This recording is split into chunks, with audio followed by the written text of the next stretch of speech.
Everyone loves a good wide-angle lens. Especially for us landscape photographers, it makes it easy to capture wide, expansive scenes, but in the beginning, everyone will struggle to find pleasing compositions with these wider views.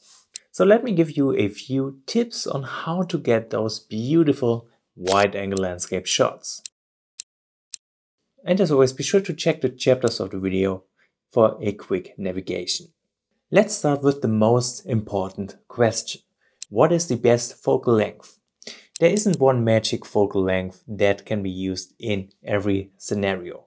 But if you're completely new to this and you're just looking for your first wide-angle lens, keep in mind wider isn't always better. A wide-angle lens has a focal length of 35mm or shorter.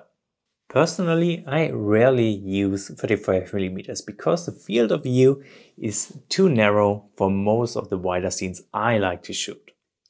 This is an example what 35mm looks like. But that doesn't mean you should buy the widest lens you can find. This is what an 8mm ultra wide angle lens looks like. And while it might look okay, I only really use this fancy lens in very niche situations. Because outdoors it's way too wide and tends to overpower the composition, drowning the subject in the frame. In fact, I have only shot 2 landscape images with it this year. A good range that I can recommend lies somewhere between 16 and 35mm, and that is also why my Canon 60 to 35mm lens is my personal favorite for wide-angle photography. 60mm is wide enough for 95% of landscapes, and if I ever need to get a little closer, I can still get up to 35mm if I want to. So that range gives me enough room to play. If you're shooting on a different camera system, there are tons of different brands offering lenses in that focal length range. Now that we have our wide-angle lens, it's time to build a composition. I always follow the same pattern. When I'm on location, I look for a general view that I like. Just walking around the area, checking out different spots. Once I found something that looks good to me, it's time to think about the foreground. With a wide-angle lens, the foreground becomes much more important. We want to include something that catches the eye. But we have to be careful. Otherwise, if we put too much stuff in front, just like I mentioned with the 8mm lens, we will not have a clear subject. And the composition just won't work. I like to use dead tree branches as the foreground element, especially in combination with water, because I can always place them differently, just as I need them in the frame. But there are many more different foreground elements to use, like for example rocks, flowers, patterns and so on. So to recap my general approach for these wide-angle shots, first we want to check out the location, then we want to find something interesting to prominently place in the foreground, and then it's basically down to wait for the right light. Admittedly, I only described the process of building the composition in a very basic way. Of course, there's much more to it, like for example leading lines. These help guide the viewer's eye through your image and are a substantial part of every great picture. Some of these leading lines are very obvious, like roads, fences, rivers, or my favorite example, jetties. Then we have leading lines which aren't literal lines. Instead, with the right composition, we place objects in such a way that they will naturally lead the eye through the image. The later ones certainly are harder to establish, and they do need some practice until you get the idea behind it.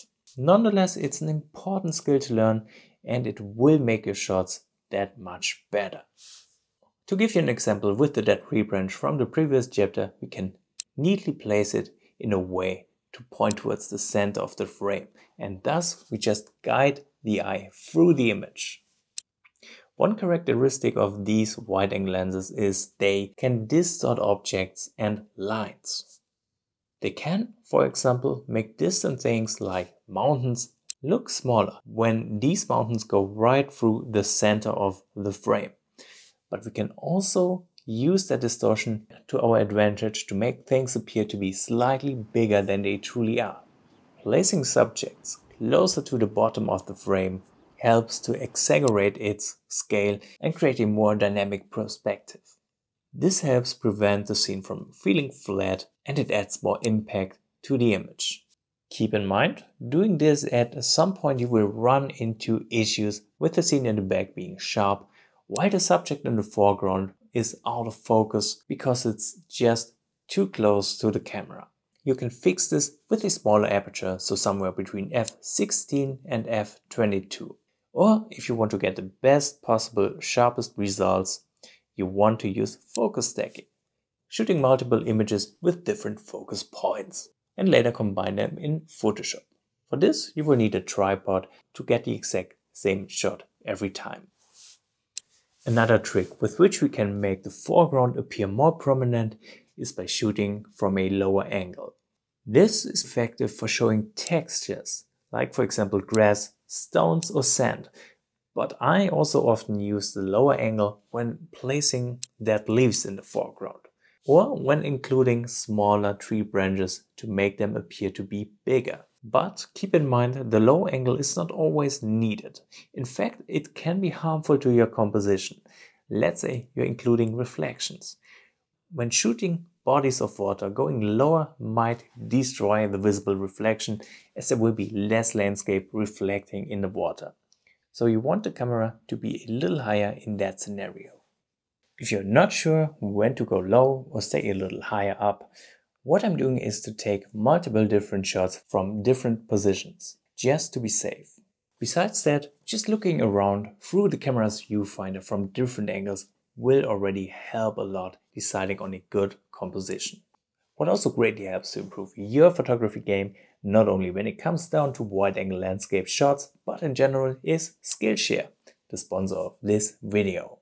Skillshare is the perfect place to dive deeper into the photography world. Whether you want to know more about the very basics of photography or want to check out different niches of the creative industry. Skillshare is the largest online learning community for creatives with a wide range of topics, from photography to illustration, graphic design, marketing, productivity, and much more. There are thousands of creative classes ranging from beginner to advanced, taught by industry experts who share their tools and techniques with the members. For example, I was able to learn a lot of useful things in regards of video production in the YouTube class by Marques Brownlee, which not only helps improving this channel, but also the customers I work with outside of YouTube. The first 500 people to use my link in the description will receive a 1-month free trial of Skillshare. So get started today. A classic thing to do when you're not able to find anything good to place in the foreground of your wide-angle composition is to frame the image with natural elements. Of course, this only really works with a clear subject within the frame. Those natural frames can be many things like trees, rocks, archways, and so on.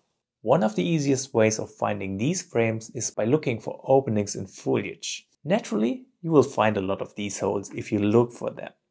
Then you only need to find a subject to shoot through this natural frame. Keep in mind, with wide-angle lens you want to be rather close to the frame, so it only takes up a tiny portion of the image and it won't become the main thing of the shot.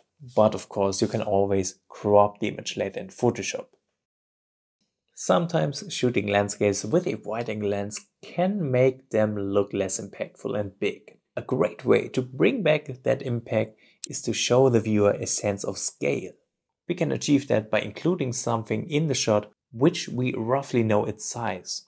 So the simplest solution is to just place yourself or a friend in the frame, so the viewer can get a better idea of the scale of the scene. This is something very popular amongst landscape photographers shooting in the mountains, because seeing those tiny people against these huge mountain ranges makes these images so much more impactful. Of course, now you might think this is overused, but there is a reason why so many pro photographers use this technique, because it just works. So next time you're out there in the mountains, give it a try yourself. If you're all alone and can't place your friend in the composition, make sure to use your camera's self-timer or remote control and just stand in the image yourself. So this should cover the most basic tips and tricks with which you can improve your wide-angle shots.